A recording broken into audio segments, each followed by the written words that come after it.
All right, cue the sexy music. Look at that. Last week we did the bottom of our rear seat. This week we did the top. It's been a very long day, but I got it done. I just finished putting the Ciadella cover set on my rear seats. Foam padding, jute, burlap, hog rings, listing wire, stay wire. It's all in this episode. If you want to see how we got this done this weekend, taking care of that top of that rear back seat, stay tuned.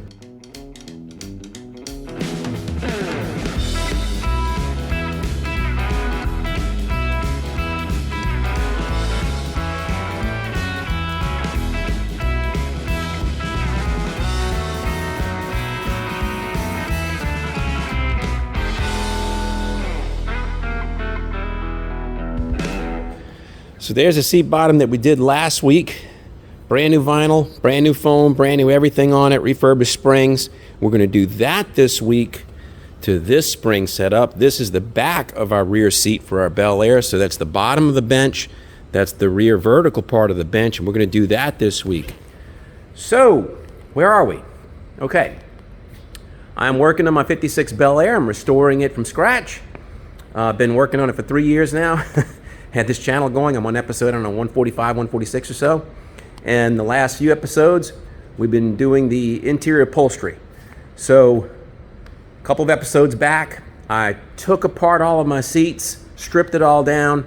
I exposed 75 years worth of original vinyl, redone vinyl, original padding, redone padding, a butcher seat cover set. From J.C. Whitney that was put on there, so I covered all that in one episode. The next episode I went ahead and I did one of the most important things to do in your interior seats is building a good foundation, is restoring your springs, sinuous springs, what they call zigzag springs, getting sags out of the seats, getting the frames back in order, and getting everything to where the foundation is all nice and tight and ready to go for brand new upholstery. So we're going to go ahead and we're going to do that back seat, the vertical part that goes in the rear bulkhead. We're going to do that today. But I've got a few different tricks from last week. Last week I showed you the Ciadella's method, and I'm going to continue with that. But I'm going to refer back to the original upholstery manuals that GM had for these cars. So let's get into that first. All right, this is the 1955 Fisher Body Upholstery and Trim Assembly Manual. This, I think there's only one place that's licensed to reprint this, and it's Faxon. So Faxon Auto Literature, F-A-X-O-N. I'll put a link maybe to where this is. This manual, even though I have a 1956, it's a 1955, and just like with the shop manual might have had an update. I haven't seen an update for the trim manual.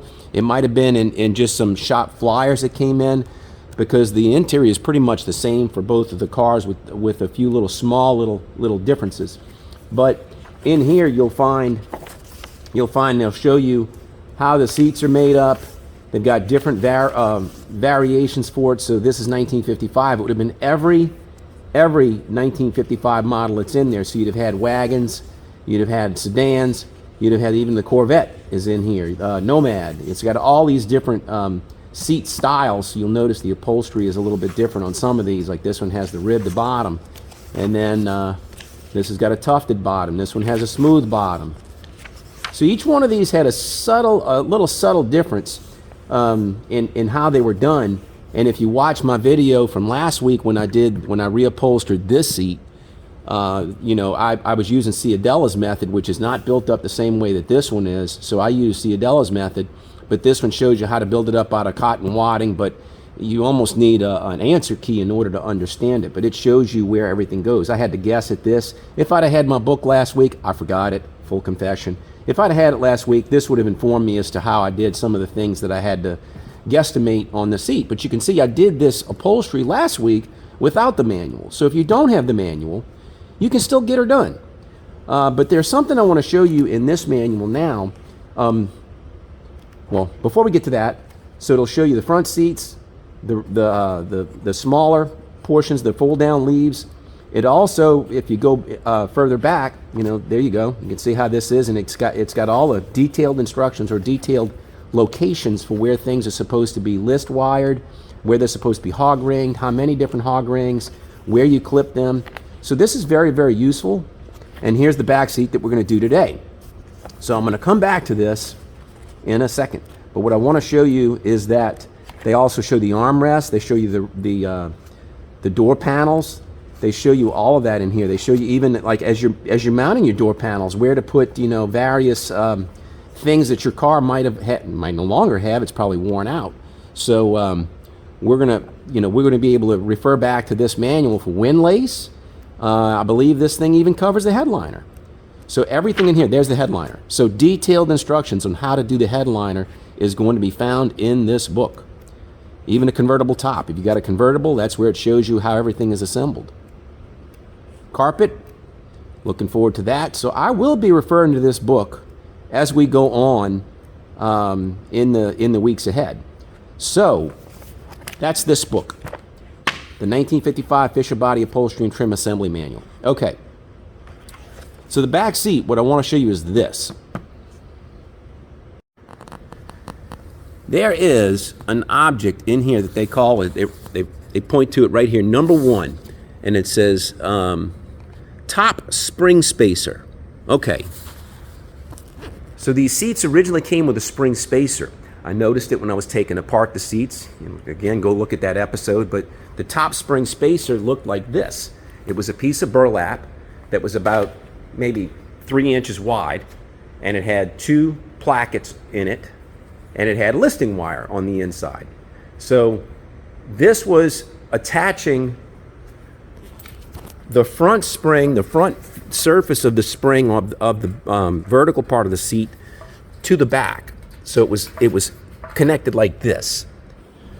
I have said this time and time and time again. I don't throw anything away. Nothing. So when I did the interior on that Cutlass, that was an interior from Legendary Interiors out of New Jersey, great people. So I ordered the interior installation kit when I did that Cutlass. And in my bags, which I went to go dig through, was this. And guess what this is? It's that spring spacer. That's what this is. It's burlap with 2 pieces of listing wire in it. And I have enough to do the back seat. So lucky me. So that's what we're going to use. It's going to be the first step of what we're going to do with our springs today. But if you don't have this, you can make this and you'll see it as we go. It's just 2 hems. The wire goes in between and it's about 3 inches wide. This is a little bit wider than the factory, than the original one, but that doesn't bother me. I'm going to continue with this. So let's start putting this thing together. So again, that's all this is. 1 piece of burlap, 2 hems, and then the listing wire, which I showed you in the previous episode where to get this. I have a bunch of this. It's sold as what's called stay wire, and that's what this is. It's just a wire with craft paper over it. This in the stay wire function, it holds all the springs, makes them all move in unison. You know, it bridges them. But in this function, we're going to use it as listing wire. So that I'm going to attach this with a hog ring plier and hog rings. So that's the hog ring plier, hog rings. The way they pre-made the 2 little tips kind of like bypass one another when you squeeze it, and it pinches. Doop. It does that. So it makes a little loop. And what I'm going to do is I'm going to go ahead and attach this 1, 2, 3, 4, 5, 6, 7, 8, 9, 10, 11, 12, 13, 14, 15 of them here. That's a lot, but that's what I'm going to do. I'm going to attach it to that, and then we're going to attach it here similarly. So let's go ahead and get started with that.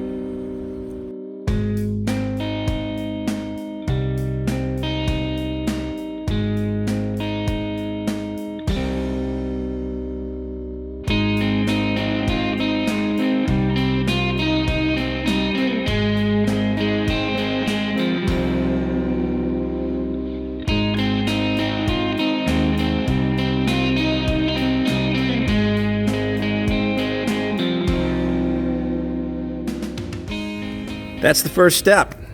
So now it's definitely a little bit wider than the original factory one. I wish this was a little bit shorter, but I'm going to use that, and I think this will be fine. But you get the point of what I'm talking about it being square. So it squares it off, and the other thing that it does is it puts a little pre-tension on these springs. This is all of my materials for reupholstering these seats, and this is using a method by Ciadella. So they go with a layer of burlap, followed by a layer of jute, followed by a layer of 1.5-inch foam, and then all held together with a layer of 1/2 inch scrim foam. 1, 2, 3, 4. I'm going to pull those out and show you those a little more closely. So our next step is to put a layer of burlap over the springs, and this is nothing more than just a rugged backing material, right? It's its only purpose. So a lot of modern upholstery shops apparently are using vinyl for this purpose. I don't know if you can find vinyl any cheaper. Maybe you can. I would think that maybe the burlap might make it breathe better, but you probably wouldn't be able to sense the difference. It's probably no different than wearing a shirt. So vinyl would probably work. But I'm going to go ahead and cut a piece of burlap here, and we're going to wrap it around the perimeter of this, hog ring it. I'm going to double the burlap over to make sure I got a good clamp into the material, into the fabric. And here we go.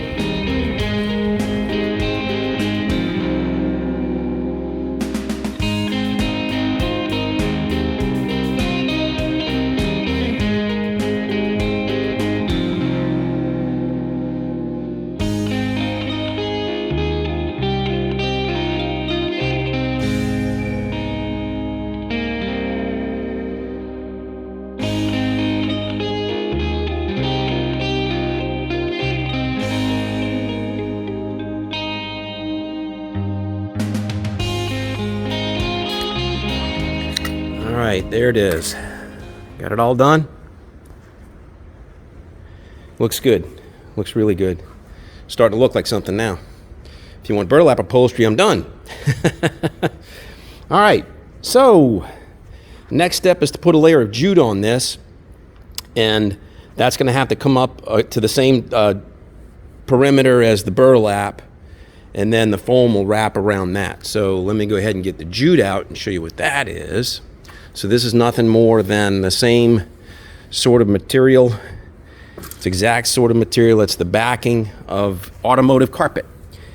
Some of you guys have already commented, said, "Hey, you think I can I can use a mover's blanket for backing material?" Well, I'm not going to stop you from doing it. I'm not going to encourage you either. But here's a moving blanket from Harbor Freight, and it is, you pinch this, and this is only a good. It's less than an eighth. It's definitely less than an eighth by the time they stitch it, So it's just a thin layer. It is rugged. It is rugged. I guess it would work in a pinch, but it's definitely not going to be as strong and as stiff as a layer of burlap with this jute. So the jute is now a good solid 3/8 of an inch, and it pinches down to maybe 1/4, but that's what we're going to use. So this is rugged material. It cuts very well with the upholstery scissors that you've been seeing me use over there. It does not cut at all with the razor blade. So we're going to lay this out next and hog ring this.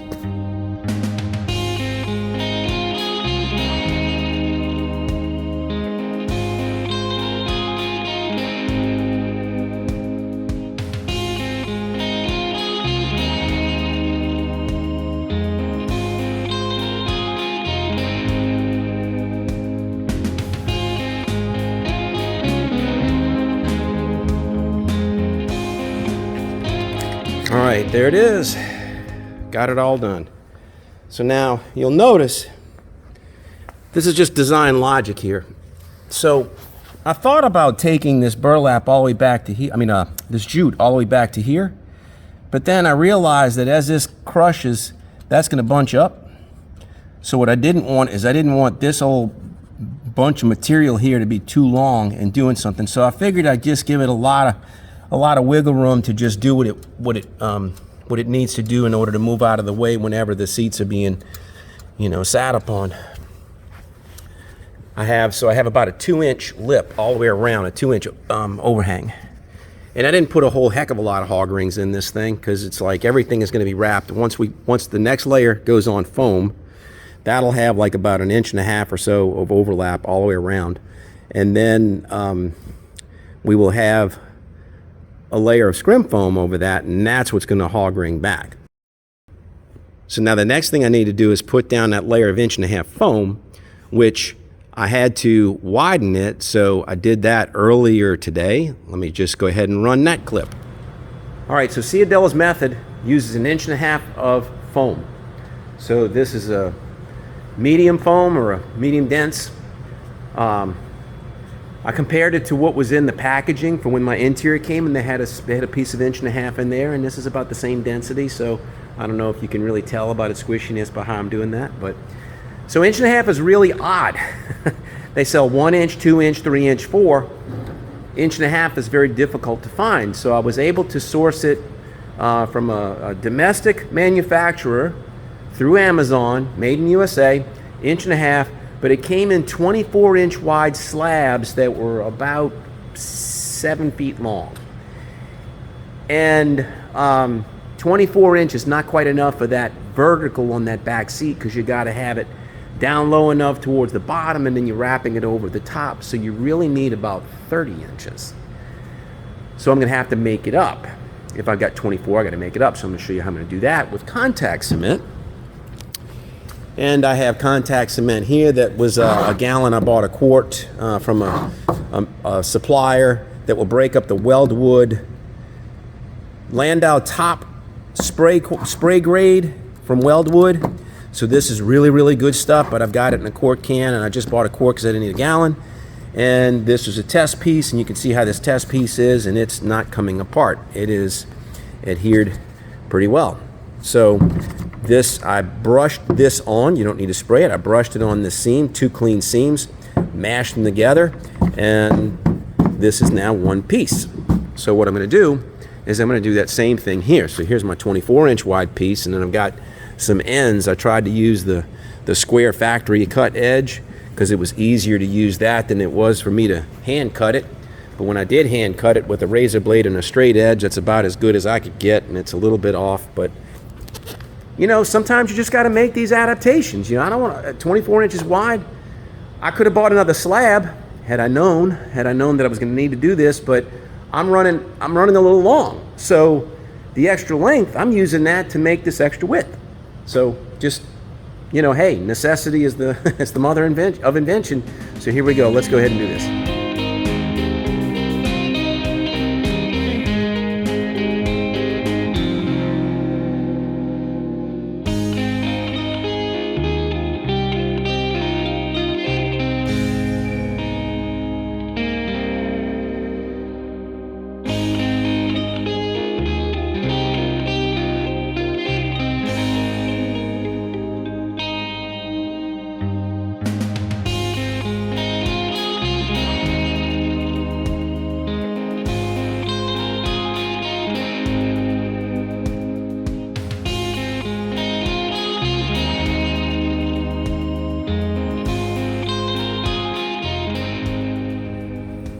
So now here's that piece of foam all acting as one.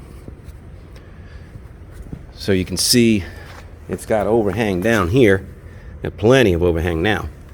And then I got overhang over here to be able to come down and get that to where that's going to crush right there.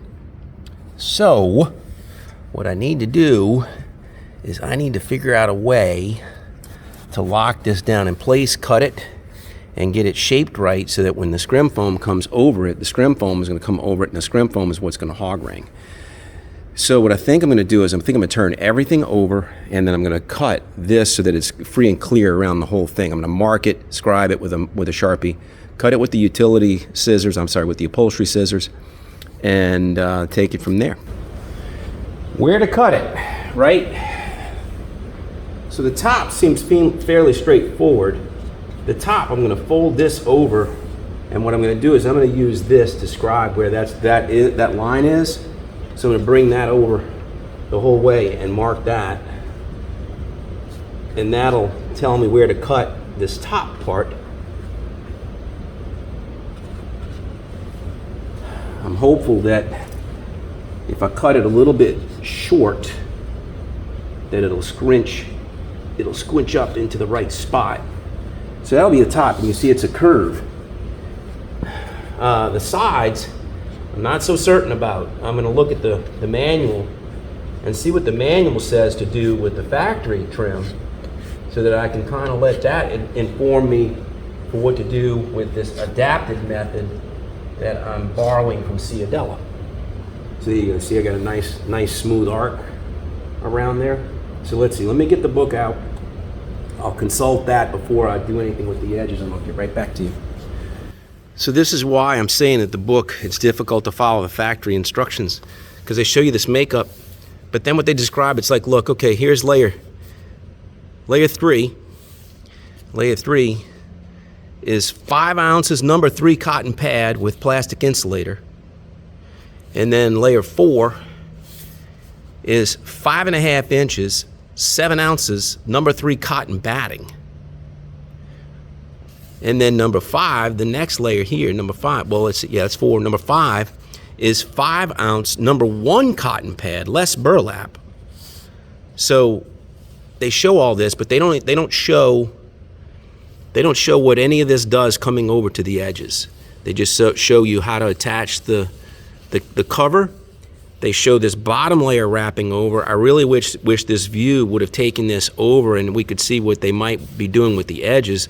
But number 5 is cotton pad. So I'm assuming it wraps around to the edge. I don't think I need to do much more than get to the very bare edge with this foam. I don't know that I want to really jam it up a whole heck of a lot. So I'm going to leave only a little bit, like maybe an inch or so on the 2 sides. So I'm going to cut the bottom so that the bottom comes at least to the edge of this pad. So I'll probably cut that similarly. I'll probably cut that pretty close, maybe an inch overhang here, an inch overhang on the sides, and I've got that coming all the way to the back. So that's what I'm going to go with. Well, you know how they say you better pack a lunch? That's what I just did.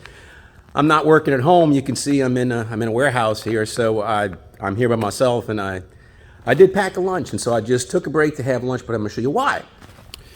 So I decided that this foam was just free floating too much. So I went ahead and I put some contact cement here and on the frame, and I'm going to go ahead and I'm going to stick those two together, and that'll hold the top of this so that when I pull everything, it's not just all flibbity-flopping all over the place. At least it'll be anchored down in one location, and that should take care of it from moving when I'm putting the scrim foam on. So let me go ahead and flip it over and tack that in place. All right, like that. So I waited a little bit too long. I'm holding this last little piece down. I'm kind of cheating. But there it is. It's stuck most of the way. That could be the rust film on the frame.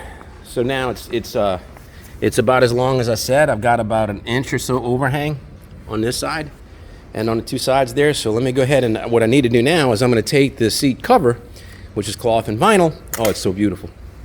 And if you haven't seen it yet, this is all from Ciadella Interiors out of Arizona, and they made this. This is a custom setup. So they use the Bel Air patterns. So it's got the silver mylar, the V, and then the 2 buttons that go in. But this is torch red and 58 cameo cloth, and you were seeing that when I did the bottom. I explained what this is, but it's red, black, and white threads all going in this pattern. Really, really nice looking stuff. So I'm going to go ahead and I'm going to steam the cloth, and I'm going to use my hairdryer that I brought today, and I'm going to flatten out all the vinyl. So I'm going to go ahead and get that done, and then I'm going to show you where the listing wires go in this, and then we'll start to pull this cover on top of it.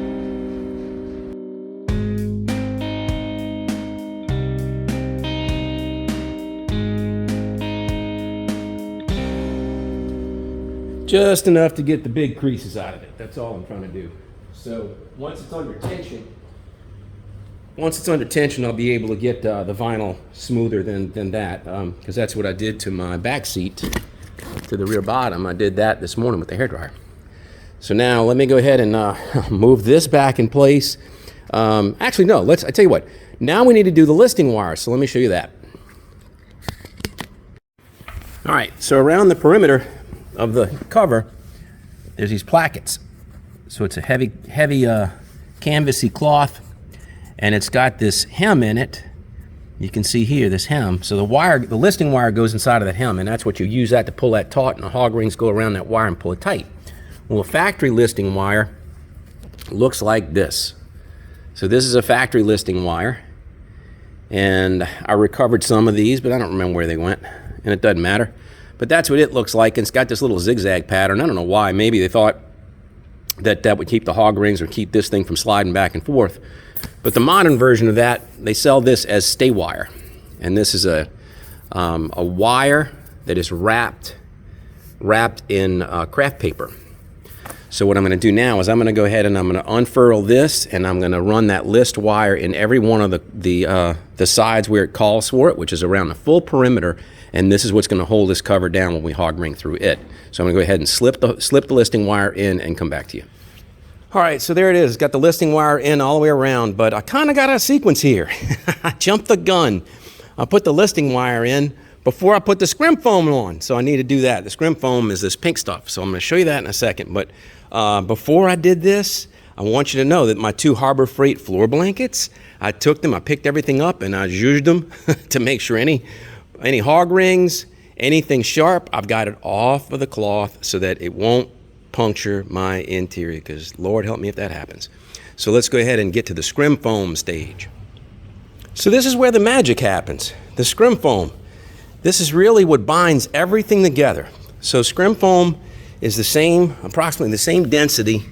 It's approximately the same density as the other foam that I'm using.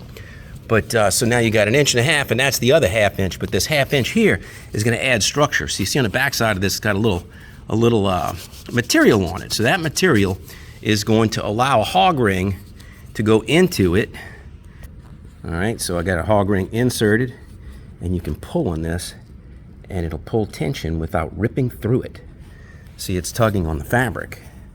So that is the magic here. If you did it to this, if I did it into this, it would just rip it off.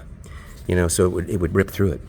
So now what I need to do is I'm going to start at the top, because that's a given. So we need 1 set point. So we're going to take the scrim foam, bring it all the way around. I'm going to hog ring it right to where the listing wire is supposed to go. They're going to go at the same point, same location.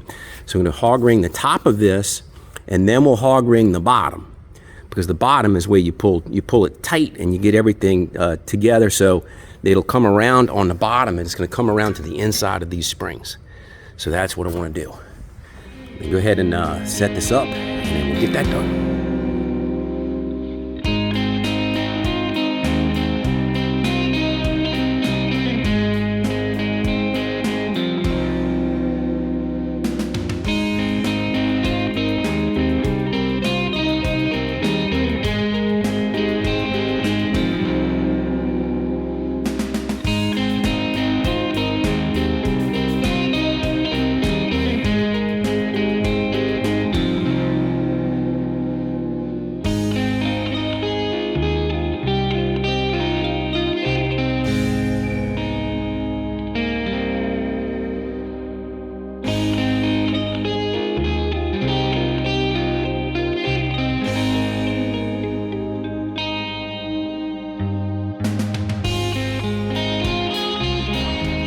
Done.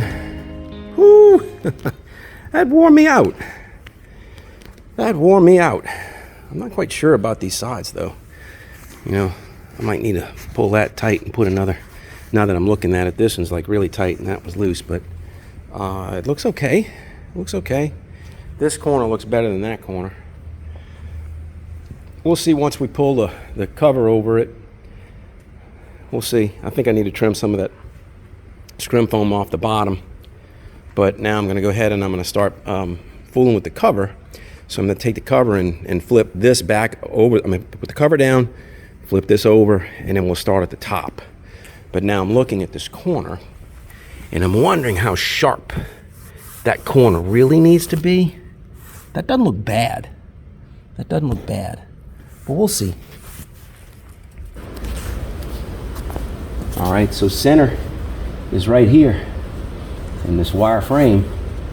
This is center right here. So right where that hog ring goes, I need to make sure I get a hog ring right there.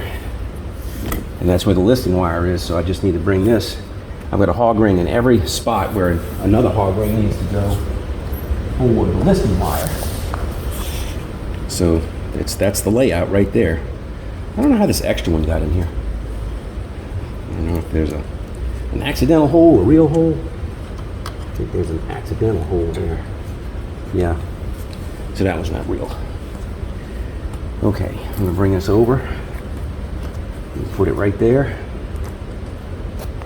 And that same thing. So now the hog ring went over the listing wire that's in the placket. My corners are coming out to the edges. That corner, you can see it, this corner, coming out. So I am just going to make sure that this is flat, and trust that the tailor, person who sewed this fabric, if they sewed it right, if it's accurate, then it should fit. So I know Ciadella's got a great reputation, and that bottom came out so nice. And now we're going to go ahead and put in these hog rings and the listing wire up at the top.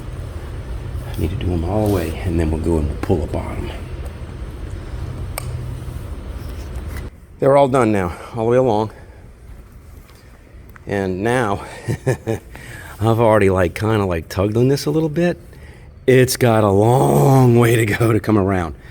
So when I did the other side, when I did the bottom, I had to flip it up on its backside, and I really stood on it. And I put my feet on that and then pulled it. So I think I'm gonna have to do something like that again. We'll see. All right, learn from my mistakes now. So I had the center here, and I knew exactly where that was, but I didn't quite know where this was, and I thought I was eyeballing it, but I don't know if you can see it. It's kind of like I'm a little off-centered. I'm a little cockeyed here because I pulled taut, and I put one hog ring in the center here just to get me holding steady so I know where I'm at, and that puts the seam right at the corner. So I think that's right. But what I am is I'm off-center, so I need to take my tape measure and mark from here to here. I'm gonna put a mark on that and make sure I get dead center when I pull it the next time. So that's what I'm gonna do, is I'm gonna have to release that hog ring, mark it, stand it up, pull it, and this is gonna be a struggle. It's gonna be a big fight to get this. But I'm on it, here we go.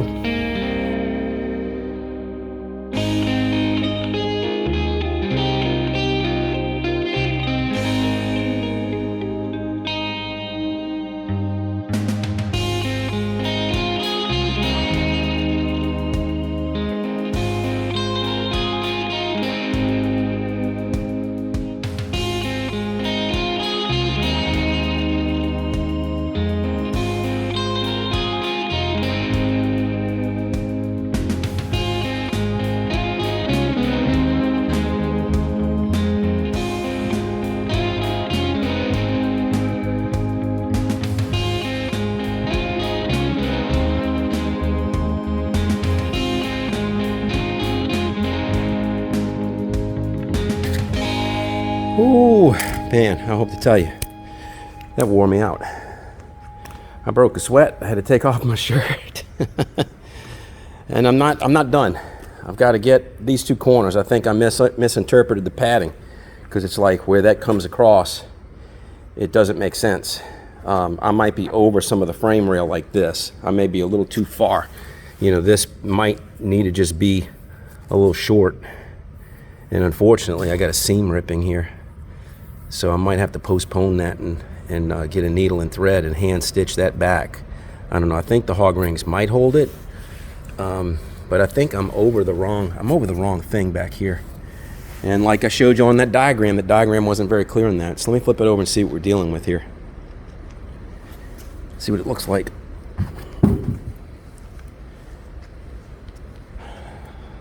I'd say it's looking like a 56 Bel Air, don't you think? That's looking good. That's looking really good. Yeah, if I can just figure out these two corners, I'm home free. And then these corners are kind of wonky too. I know I noticed this. I noticed this seam. You see how the seam is kind of high. The fabric, the spreader that I had, the spring spacer, is too wide. It should have been narrower, and that would have pulled this in tight. It wouldn't have fought me so much. So that dimension here, this 3 inches or whatever it was, that was the right dimension.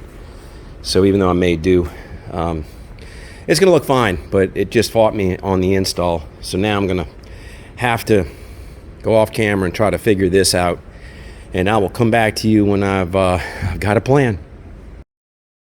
Okay, I've kind of got it figured out. This is the way I wrapped it before. Okay, so on this side, I've started playing with it, and you can see where the seam is. So that's where the color is. And the way it's really trending is the gray is right at the corner. So that logically tells me that it needs to follow that corner. So it's trying to follow, this was trying to follow this edge here. So I guess this needs to follow this edge in here. So this probably comes back to here. And so in order to do that, I had to cut all of this back. So you see, I had everything I had wrapped around here in this corner, I took it all back. So it's all gone now, and I need to come do the same thing over here. So I'm not going to be able to do this one until I get a needle and thread, and I'm going to pull this listing wire out so it doesn't make it any worse.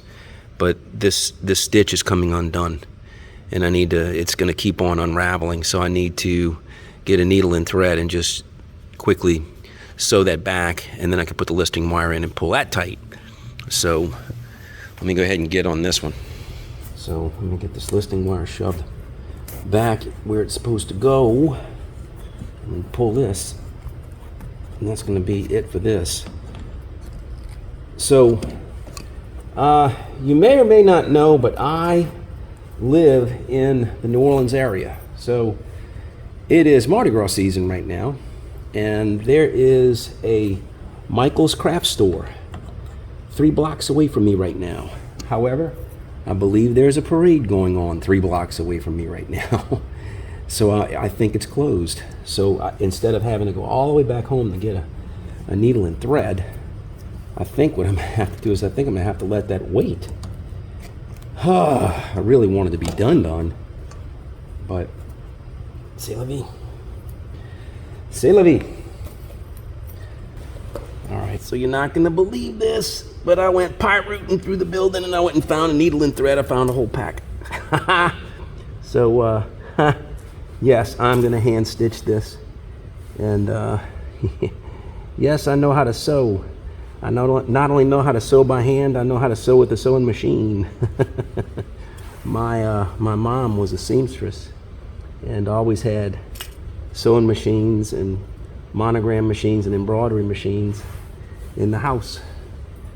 And my wife, my spousal unit, who I adore, she does quilts for a hobby. And so to the individual whose whose desk I just pyrooted, you have my apologies now, but I will apologize to you in person. All right, let me finish this. Got my knot. Boop. Break that. Done. Ta-da. All right, let's slip the listing wire back in. I got the hem repaired.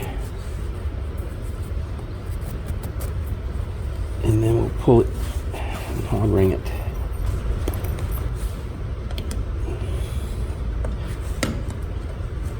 Come on. There we go. All right. I am home free now.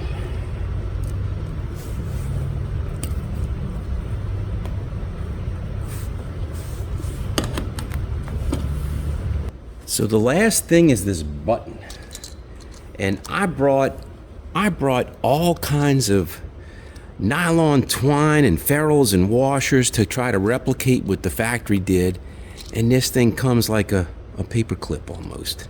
All right, well, it's not long enough to come through all the layers of material and pull tight, so I'm gonna have to do something similar to what the factory did, which was they knotted it and they pulled a cord all the way through, and then they had some backing material here. So I need to play with this a little bit and see if I can't get my twine to do what I needed to do, and then we'll go from there. So this is what I'm using. I'm using tennis racket line, nylon line. This stuff will never break. So I had to push my awl through, and then once I do that, I've got a little washer that I made out of sheet metal. I just drilled a couple little holes through it and use a piece of jute on the back here. So you pull it and then you tie your knot super tight. So that's 1, 2, 3 knots. Will not come loose. And so let me go ahead and finish this one, and then I'll flip it over and we'll be done. Ta-da! Look at that. I brought them together so you could kind of see what they look like together as a pair. They're not exactly fitted, of course, but I mean, look at that. Look how pretty. Look how pretty. Oh man, that is so fine. That's beautiful.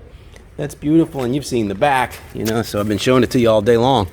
But, you know, that's the business side of things.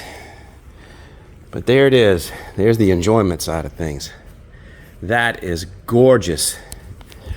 But that's going to do it. Do appreciate you sticking with me today. This has been a rough one. This one took me about 6.5 hours, if not 7. I stopped for lunch. Okay, let's say 6 to 6.5 hours. It's longer than it took me to do the bottom. But we got it done. So the next step is going to be the front seat. I'm probably less than halfway there. But we'll get it done. We'll get it done. So if you enjoyed this episode, please give it a thumbs up. And as always, if you're enjoying the channel, I'd love a subscription. So until I see you next time, please take care of yourself. Cheers.